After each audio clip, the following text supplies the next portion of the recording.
नमस्कार मंडळी, आयशाच मराठी रेसिपीमध्ये तुम्हा सर्वांचं अगदी मनापासून स्वागत आहे। तर आज अगदी महाराष्ट्रीयन स्पेशल अशी ही खुसखुशीत आणि बाजरीचं पीठ घालून कोथिंबीरची वडी मी बनवणार आहे। तुम्ही कोथिंबीरचे बाईट्स सुद्धा म्हणू शकता। अगदी कमी तेलकट, चमचाभर तेलापासून अगदी चविष्ट हा पदार्थ वाफवलेला, अगदी झटपट नाश्त्याला बनवू शकता, जेवणाला तोंडी लावायला बनवू शकता, दुपारच्या वेळेस जेवणाला तोंडी लावायला बनवू शकता किंवा तुम्ही बनवून 2 दिवस फ्रीज मध्ये स्टोर करून डायरेक्ट गरम गरम फ्राय करूनही खाऊ शकता। त्यासाठी मी कोथिंबीर घेतली आहे, अर्धी जुडी कोथिंबीर घेतली आहे, स्वच्छ पाण्याने धुवून घेतलेली आहे। स्वच्छ पाण्याने धुतल्यानंतर ही आता मी बारीक अशी चिरून घेणार आहे। तर कात्रीच्या सहाय्याने बारीक अशी मी कट करून कापून घेणार आहे, म्हणजे चिरून घेणार आहे। या पद्धतीने फ्रेश अशी ही कोथिंबीरची एक जुडी मी घेतलेली आहे। तुम्ही बघू शकता या पद्धतीने मी बारीक अशी ही कट करून घेणार आहे। आता कोथिंबीरची जी जुडी आहे त्यामधले जे कवळे देठ आहेत ते देखील मी व्यवस्थित असे कट करून घेतलेले आहे। या पद्धतीने अगदी व्यवस्थित असे हे कोथिंबीरचे देठ कट करून घेतले। आता इथे मी एक वाटण बनवणार आहे, त्यासाठी मी आल्याचे तुकडे घालून घेतलेले आहे। त्यानंतर यामध्ये मी 4 ते 5 लसणाच्या पाकळ्या घातल्या आहे। लसणाच्या पाकळ्या घातल्यानंतर आता यामध्ये मी हिरव्या मिरच्या 2 ते 3 हिरव्या मिरच्या बारीक त्याचे कप करून घेतले होते त्या घालून घेतलेल्या आहे। 1 चमचा ओवा मी घालून घेतलेला आहे, अजवाईन म्हणजे। आणि यानंतर लगेचच यामध्ये मी 1 चमचा अख्खे धणे घालून घेतलेले आहे आणि अगदी थोडंसं पाणी घालून मी ह्याचं वाटण करून घेणार आहे। 1 चमचा पांढरे तीळ देखील मी घातलेले आहे। तीळ घालणं अगदी ऑप्शनल आहे, तुम्हाला नसेल आवडत नाही घातलं हरकत नाही। आता यामध्ये थोडंसं पाणी घातलंय आणि याचं छान असं वाटण तयार करून घेतलेलं आहे। वाटण तुम्ही बघू शकता, अगदी व्यवस्थित असं हे वाटण तयार करून झालेलं आहे। आता इथे मी ज्या बाउलमध्ये कट करून घेतलेले होते कोथिंबीर, यामध्ये आता हे वाटण मी घालून घेणार आहे आणि काही पिठं घालणार आहे। तर तुम्ही बघू शकता मी कसं प्रमाण यामध्ये घेतलेलं आहे। तर हे संपूर्ण वाटण मी यामध्ये घालून घेणार आहे।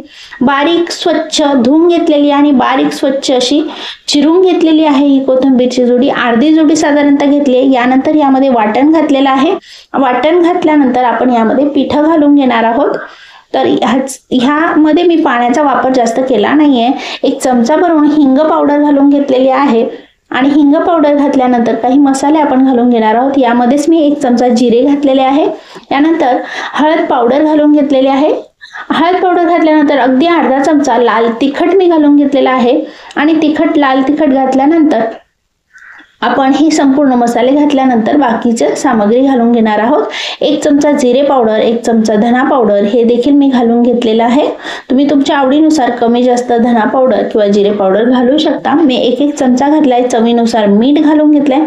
मीठ घातल्यानंतर आपण महत्त्वाचा पार्ट म्हणजे ही पिठं घालून घेणार आहोत। तर मी अर्धा बाउल बाजरीचं पीठ, अर्धा बाउल गव्हाचं पीठ, अर्धा बाउल मी चणा डाळीचं पीठ आणि अर्धाचा बाउल तांदळाचं पीठ असे 4 पिठं मी घालून घेतलेले आहे। यामध्ये तुम्ही बघू शकता सुरुवातीला बाजरीचं पीठ, यानंतर गव्हाचं पीठ, नंतर चणा डाळीचं म्हणजे बेसन पीठ आणि बेसन पीठ घातल्यानंतर यामध्ये आता मी घालणार आहे शेवटी म्हणजे ते तांदळाचं पीठ। तर तांदळाचं पीठ थोडंसं मी कमी घेतलंय, यामुळे कडकपणा येईल म्हणून अगदी थोडं अर्ध्या वाटीला अगदी थोडंसं कमी मी घेतलेलं आहे।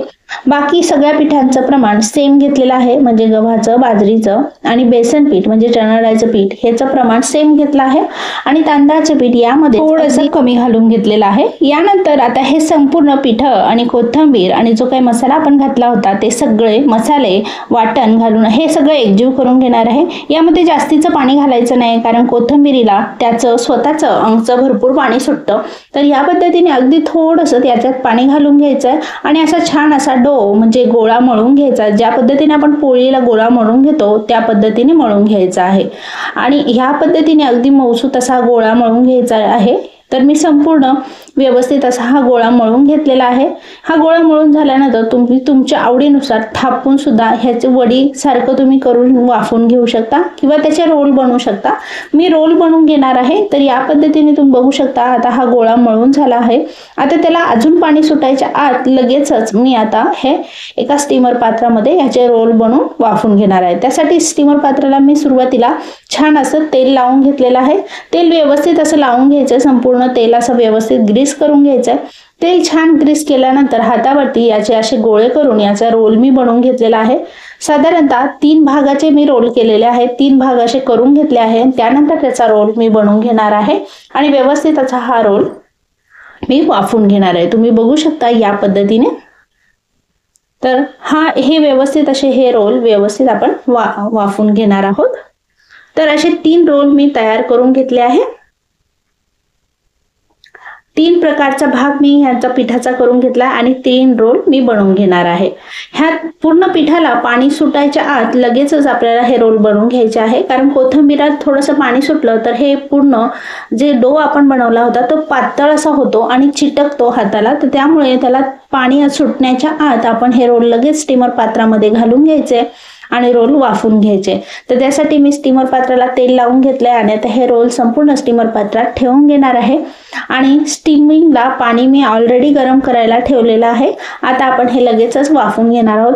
साधारणतः 20 ते 25 मिनिटांसाठी आपल्याला हे मध्यम आचेवरती वाफवून घ्यायचे, म्हणजे 20 ते 25 मिनिटांमध्ये अगदी व्यवस्थित आपल्याला हे रोल शिजले जातात कोथिंबीरीचे. तुम्ही बघू शकता या पद्धतीने अगदी व्यवस्थित असे हे 20 ते 25 मिनिटांमध्ये शिजून जातील.